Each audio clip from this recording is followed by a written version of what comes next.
Hello, welcome to the very first episode of the Health Notebook. During this particular series, we will be looking at common medical conditions and we will be bringing in the experts. Today, we will be discussing heart attacks and we have Dr. Gopal in the studio. Dr. Gopal, welcome.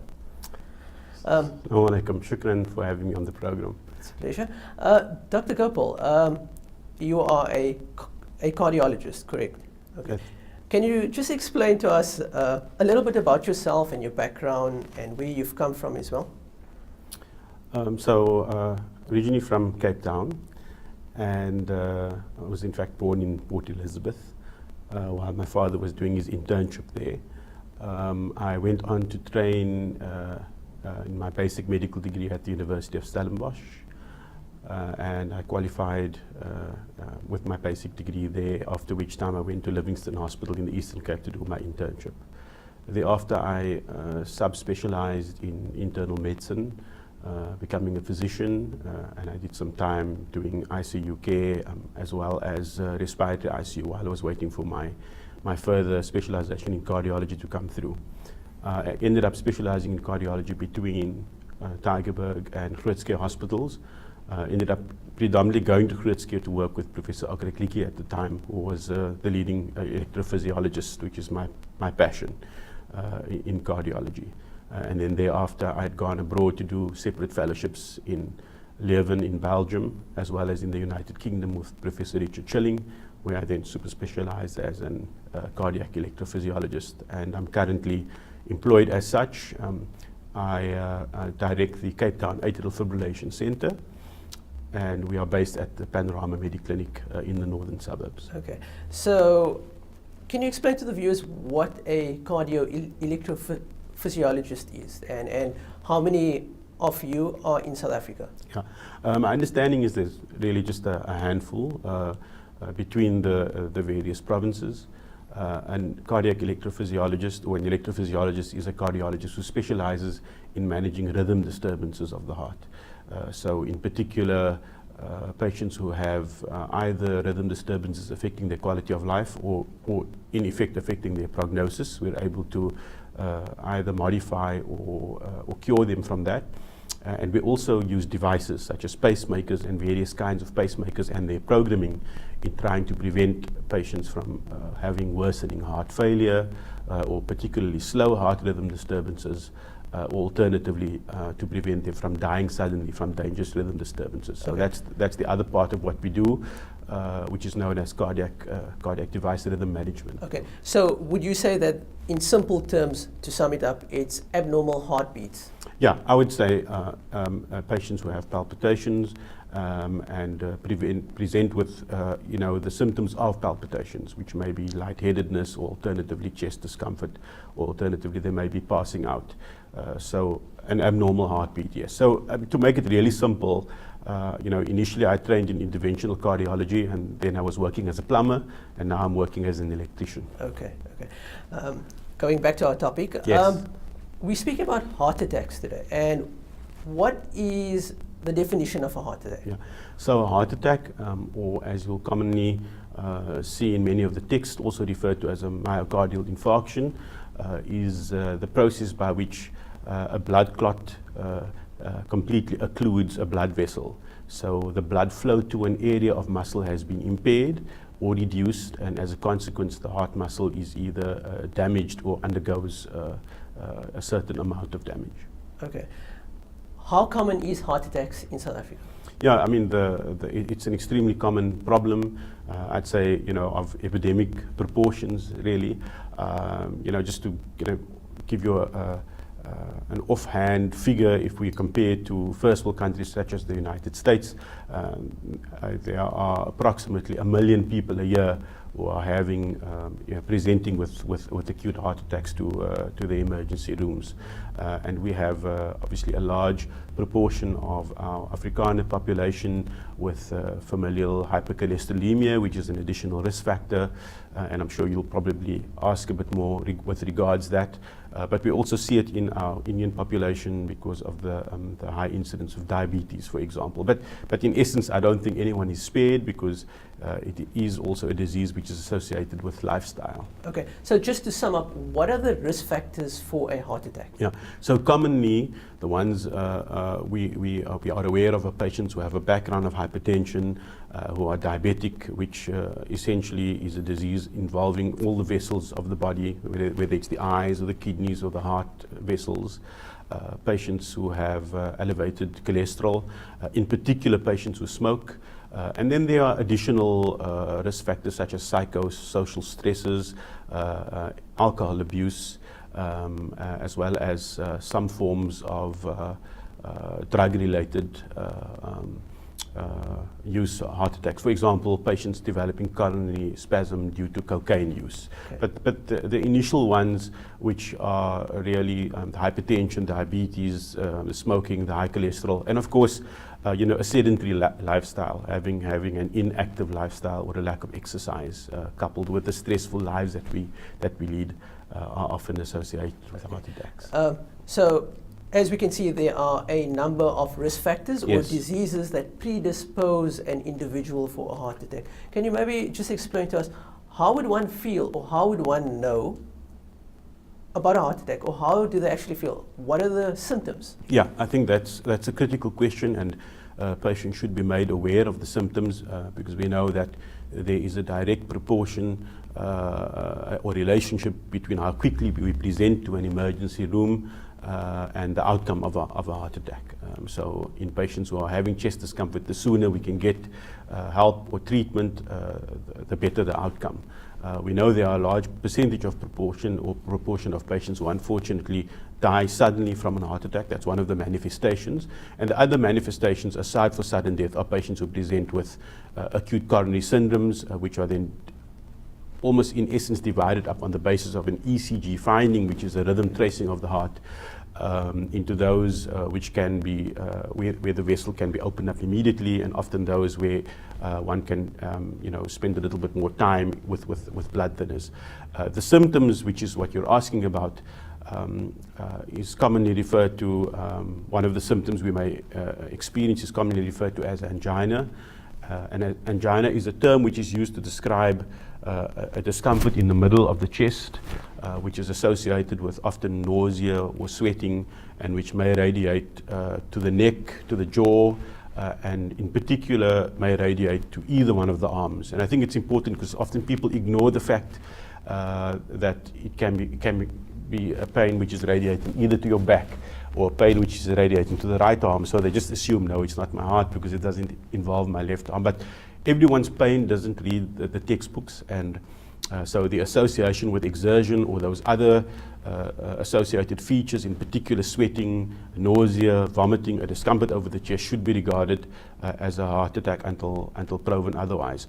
It's important to know that there are two other presentations, and that is an atypical presentation, which we see more commonly in females and elderly patients, where they may just present with either a bit of nausea, a bit of vomiting, sometimes sleeplessness may predate the event by about a month. A feeling of lethargy. Often people will tell you, I've been feeling a little bit more tired and lethargic, before the index event.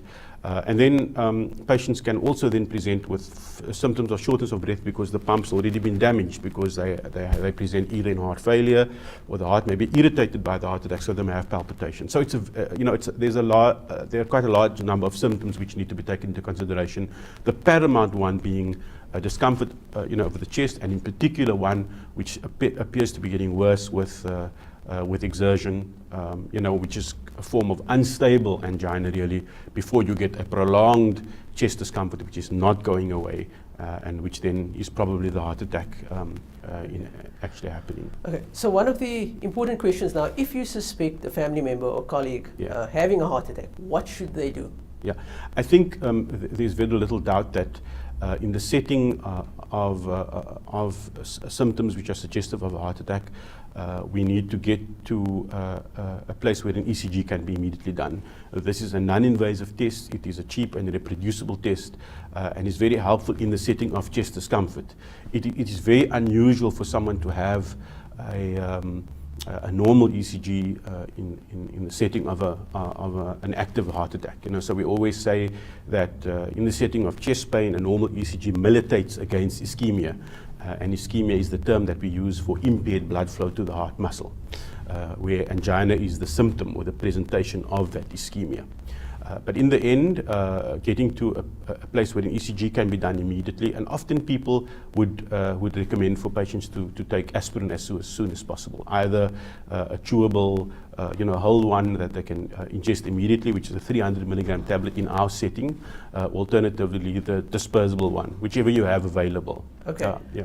Okay, so now we suspected a family member or a colleague has had a heart attack. We take him to the general practitioner, they do an ECG. What's the next step after there is some abnormality picked up on the ECG? Yeah, I think I just need to backtrack one bit, and that is to say that although it is unusual for the ECG to be entirely normal, in the setting of ischemia or impaired blood flow, the ECG becomes very abnormal in the setting of a heart attack happening. So the blood clot now blocks off the artery, and the muscle is being threatened, and so the ECG is very abnormal.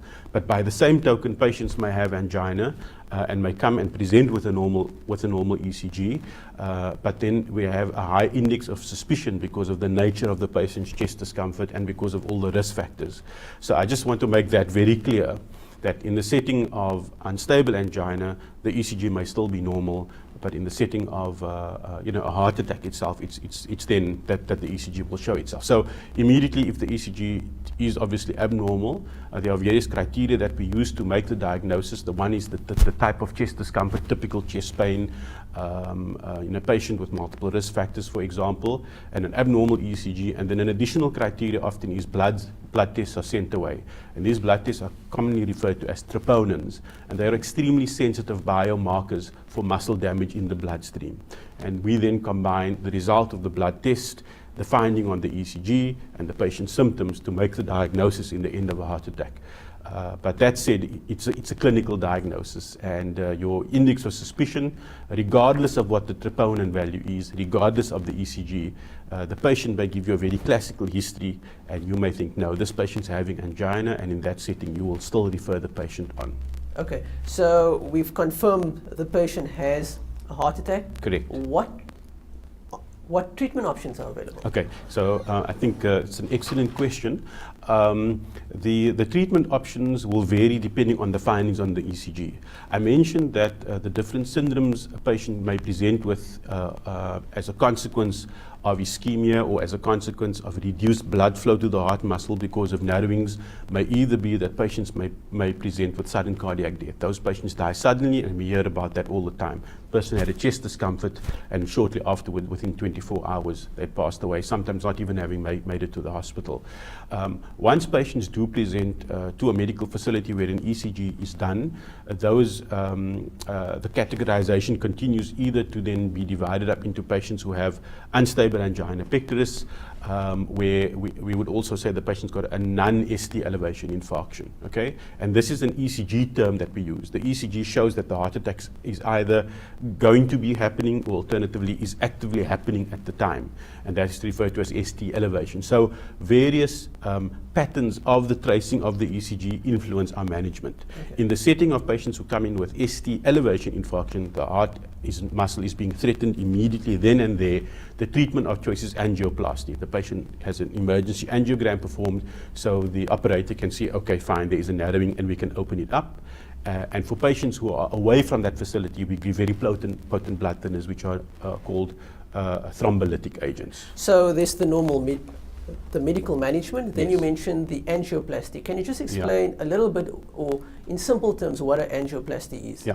So with regards medical management, aspirin is the cornerstone. Let's say you were far away from a facility where angiography can be performed. The blood thinner, which I've mentioned as a thrombolytic, often patients are given morphine for pain. Often they are given nitrates for associated spasms. So let's say those are the common medical kind of modalities we have to our disposal, including oxygen.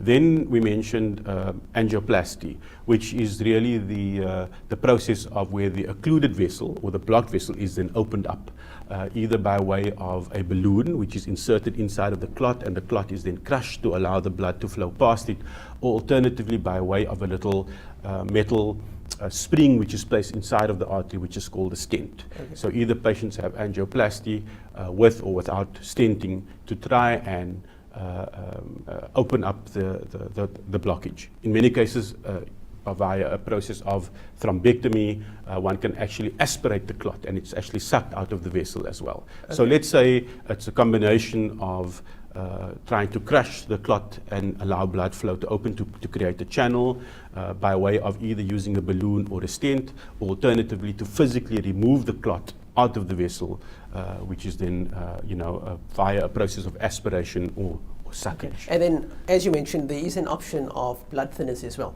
Yeah, blood thinning will always augment any form of procedure inside of the arteries, because we would be afraid that lots of the hardware that we are introducing inside of the vessels may also cause clot. So blood thinning is the cornerstone, whether it's either aspirin or whether it's a substance called heparin, which will then be commonly used in those patients who don't have abnormalities on the ECG. Let's say they only have a blood test which is possible for a heart attack, then we would be thinning the blood with these agents. And they augment then whatever we do. So after the stent's been done, or after the patient's had balloon angioplasty, commonly and often we would be placing the patients on very potent blood thinners, including aspirin, for at least 3 to 6 months after the procedure. Okay, so we've spoken about the medical management. Yes. What about the non-medical management? Okay. So can you just give the viewers some advice about the non-medical management? What should they do after they've received the treatment and they're back at home? What should they actually do? Look, in the end, it's really aggressive risk factor modification. Okay, so if you've led a sedentary lifestyle and you haven't been exercising, for example, that needs to change. If you've been overweight and you have an elevated body mass index, you need to try and lose weight. Just talking about the reversible factors that we can do something about without, for example, medication. So exercise and dietary change are things that we can do without needing to have very expensive facilities and drugs associated with it. Then you have the standard medicines which are given after any heart attack, and they would normally include aspirin. Anyone who's had a heart attack or a stroke, in other words a vascular event, is normally placed on a low cholesterol lowering agent, which is called a statin. Now it's important to note, because there's a common misconception that people think if my cholesterol is not low, why should I be going onto a statin? And the statins themselves have what we call a pleiotropic effect. These are multiple positive effects on the vasculature, and they have been shown in particular in patients who've had prior strokes and heart attacks. I'm not talking about people who've not had an event before. Often the evidence is slightly controversial. In patients who've had an event where we are doing secondary prevention, in this case, as you've mentioned, if you had a heart attack, statin therapy is certainly highly recommended. And the third agent we would normally add, they're commonly classified as blood pressure or antihypertensive agents called angiotensin receptor blockers or ACE inhibitors. And although they are blood pressure tablets, they can counteract the adverse remodeling that the heart undergoes after a heart attack. So any patient who's had a heart attack or a stroke, in particular, let's say, for example, and in particular diabetic patients, who are considered as vasculopathy in any case, they would be on aspirin, they would be on a statin, and they would be on one of those agents that I've mentioned, an ARB or an ACE inhibitor. And this is normally then combined with an antiplatelet agent if you've had the stent in already. So those four drugs are, shall I say, almost universally prescribed in that setting. Okay. So we've spoken about the medical management, we've spoken about a little bit about the non-medical management. Yes. So I've had the heart attack, I've been in hospital, can I go back to work, or when would you advise an individual to go back to work? Yeah, look, often it is one of the function of the degree of heart attack that the patient's had. Unfortunately, you do have heart attacks which are quite large, which may affect at least 50% of the heart muscle. And as a consequence, the pumping action of the heart muscle is affected and the patient goes into heart failure. Those patients in many cases would be off for anything between weeks to months immediately after their index event. In a small heart attack, let's say there was not significant enzyme leak, it was just, in other words, the blood test was not grossly abnormal, there were not many findings on the ECG, and a branch of a branch was blocked off. Often within a week, patients are back at work. We normally do some form of risk stratification on patients within weeks after the heart attack. They would be coming back for an exercise stress test, just to see what the state of the vasculature is at that point in time. And this is normally performed anywhere between 6 to 8 weeks after the, after the heart attack. I think the practice where we used to be doing it, inside of the hospital prior to patients going home, is now no longer, commonplace because angiography is so easily accessible, and we really know and we're able to quantify the patient's anatomy at the time of presentation. Okay, you've mentioned an exercise stress test. Correct.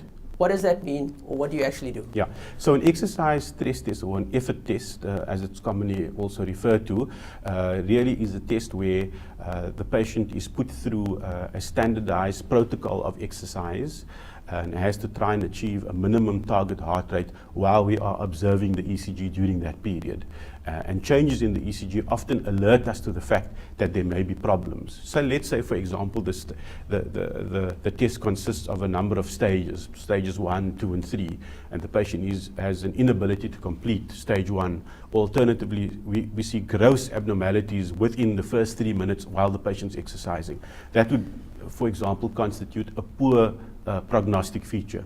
And if that particular patient, if we were seeing them for the first time, either had severe chest discomfort or features that the blood flow to the heart is impaired during exercise, in other words, during exertion, then we would be arranging or referring the patient for angiography a bit earlier than, in a, let's say, a scenario which didn't show that. Let's say the patient completed the entire test without any chest discomfort and without ECG changes.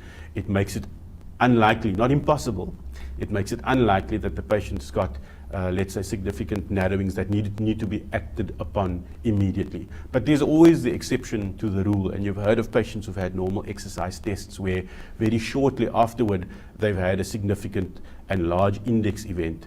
And the reason for this is that often what happens is, in coronary artery disease, if it's chronic, you have atherosclerotic plaque which is building up in the vessel over time. And these are stable narrowings that the exercise stress test shows us. But the heart attack is actually not that. The heart attack is when we have a rupture of one of these plaques and there is sudden occlusion of the blood vessel. In other words, that the clot builds up and then blocks off the blood vessel. And in many cases, the exercise stress test itself is unable to predict when such a rupture will occur. Okay, so the exercise test is, it's done in a room where you Correct. put an individual on a treadmill. Correct. With wires on the heart. Yeah, or for example, a bicycle as well could also be used, yes. Okay. Dr. Gopal, before we close the show, can you just give us 1 or 2 important take-home messages for the viewers? Yeah, I think from a take-home message point of view, that reversible risk factors, in particular inactivity, in particular obesity, need to be addressed. The risk factors which are commonly known, such as hypertension, you need to have exquisite control of your blood pressure. Diabetics need to have very good control of their sugars, and they need to be seeing a cardiologist regularly, as well as, for example, a nephrologist and an ophthalmologist too, just to make sure and preempt any damage to the organs, because it's such a silent and dangerous disease that often by the time the patient presents, significant target organ damage has already occurred. In particular, in patients who smoke, smoking is probably by far the most virulent of the risk factors. And I probably haven't said enough about that, but by itself, I think smoking is probably the most potent of the risk factors to develop coronary artery disease. So risk factor modification, so that's the one thing. And then secondly, just to paying attention to those symptoms. It's rather easy to go and have it checked out and make sure that it's not your heart, and just assume, for example, it's heartburn. Because a symptom on the chest those associated with nausea, sweating, etc. Often we have patients just assuming it's dyspepsia or heartburn, and then they're actually suffering angina and end up with a heart attack. So a good risk factor modification and paying specific attention to the symptoms that we have mentioned, I think may have a significant impact on someone's long-term outcome. Okay. Dr. Gopal, it's been a pleasure having you on the show. That's it for the first episode of the Health Notebook. Stay tuned for another episode next week, same time, same place. Thank you for watching.